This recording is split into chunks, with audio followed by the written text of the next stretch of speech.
Hi friends, welcome to law for students in Telugu. ఇదే నా first video అండి. ఇందులో మనం definition and essentials of valid contract గురించి డిస్కస్ చేసుకుందాం. కాంట్రాక్ట్ ఆబ్జెక్ట్ ఏంటండి అసలు? మనం ప్రతి డే చేసే ప్రతి యాక్టివిటీలోనే ఒక కాంట్రాక్ట్ ఉంటుందండి. ఫర్ ఎగ్జాంపుల్, మనం ఏదైనా ఇంటిని రెంట్ తీసుకున్నా, ఆర్ మనం బ్యాంక్లో లోన్ తీసుకున్నా, ఆర్ మనం గ్రాసరీస్ షాప్లో ఏదైనా కొనినా, ఆర్ వర్కౌట్ చేస్తున్నా, ఆర్ జాబ్ చేస్తున్నా కూడా ఈవెన్ ప్రతిదీ మన కాంట్రాక్ట్ కిందే తీసుకోవచ్చు.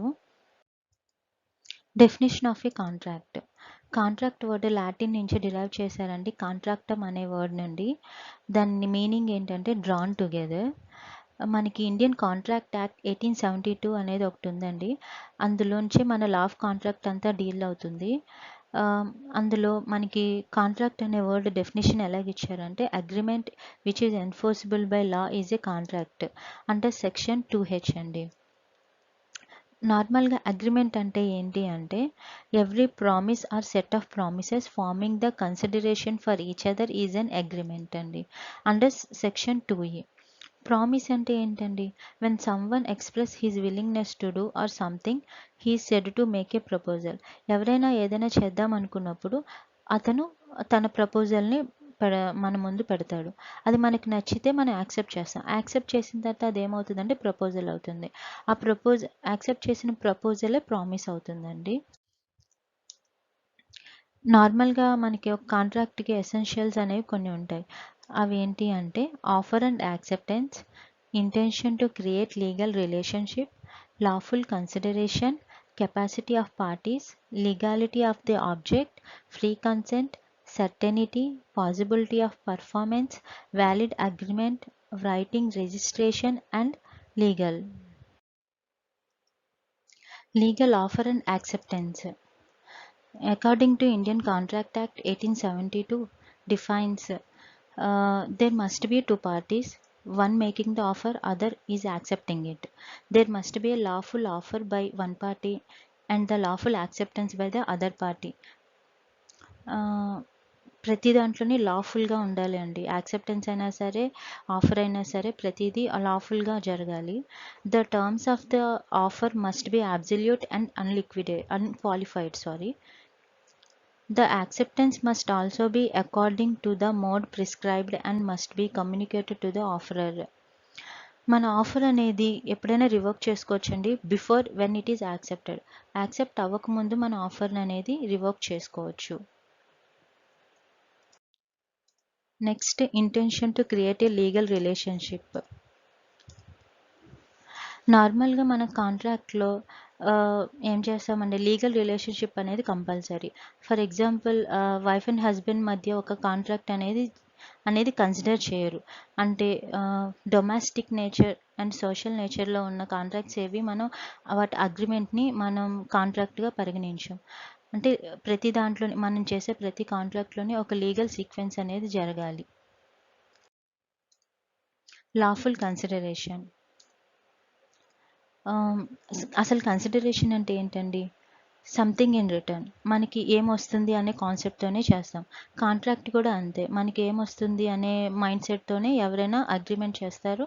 దాని నుంచే కాంట్రాక్ట్ అనేది జనరేట్ అవుతుంది. అంతే కదండి. క్విడ్ ప్రోకో అనే కాన్సెప్ట్ కూడా ఈ కన్సిడరేషన్ దీని నుంచే వస్తుంది. The parties give something and get something in return. Consideration need not be necessary to be in a cash. క్యాష్లోనే ఉండాల్సిన పని లేదండి.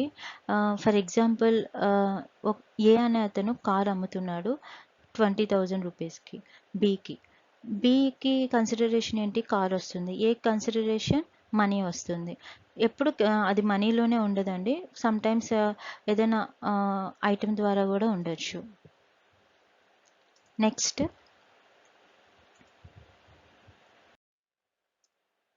Capacity of the parties. Indian contract యాక్ట్లో సెక్షన్ 11లో మనకి capacity of the contract of a party గురించి discuss చేస్తున్నారండి. మనం contract చేసుకునే వాళ్ళు ఎలా అంటే కంపల్సరీ మెజర్ అయి ఉండాలి, వాళ్ళకి మెంటల్ స్టేబుల్గా ఉండాలి, అండ్ లా వల్ల డిస్క్వాలిఫై అవ్విన వాళ్ళు అయి ఉండాలండి. Next free consent.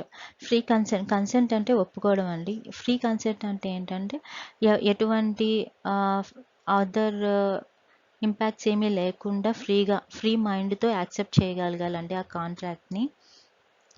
According to section 13 and 14 free consent గురించి డిస్కస్ చేస్తున్నారు.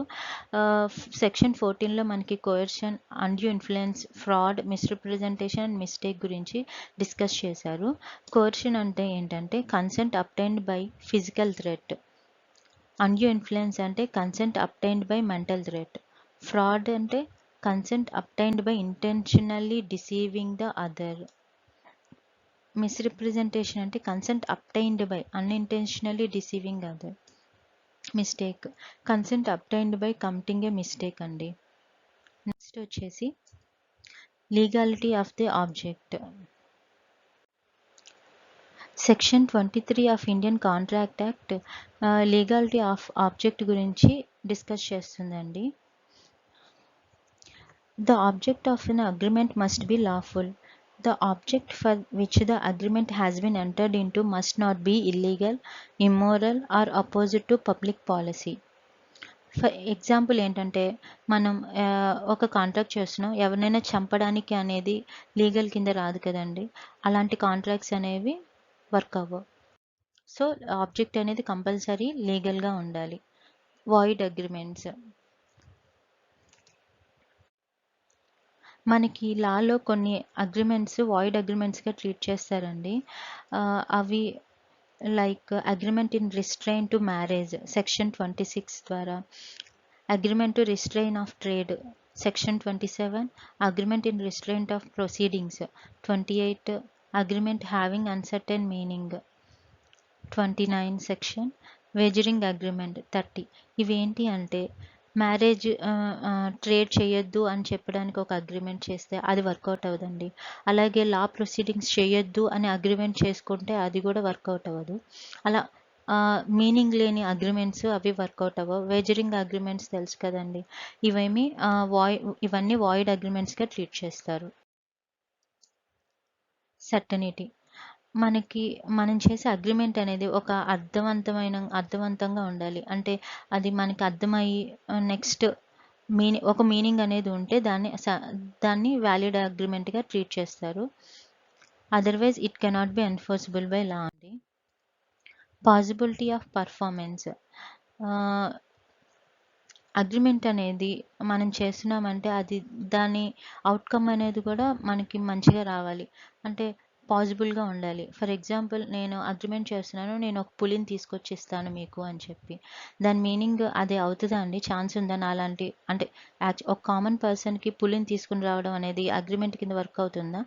అలాగే పాసిబిలిటీ ఆఫ్ పర్ఫార్మెన్స్ కింద కూడా మనం చేసే ప్రామిస్ అనేది ఇంపాసిబుల్ థింగ్స్ మీద చేయకూడదు.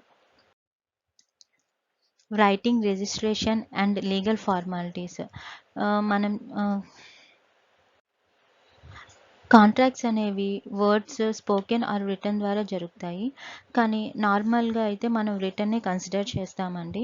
అది మన యొక్క మంచి కోసమే రిటర్న్గా చేయడం బెస్ట్. సమ్ ఫార్మాలిటీస్ ఉంటాయండి, లైక్ అగ్రిమెంట్ సైన్డ్ బిఫోర్ అన్ ఆథరైజ్డ్ స్టాట్యుటరీ అథారిటీ.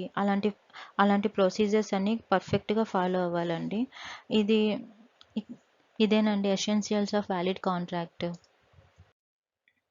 మీకు ఈ వీడియో నచ్చితే లైక్ చేసి షేర్ చేయండి, సబ్స్క్రైబ్ చేసుకోండి నా ఛానల్కి.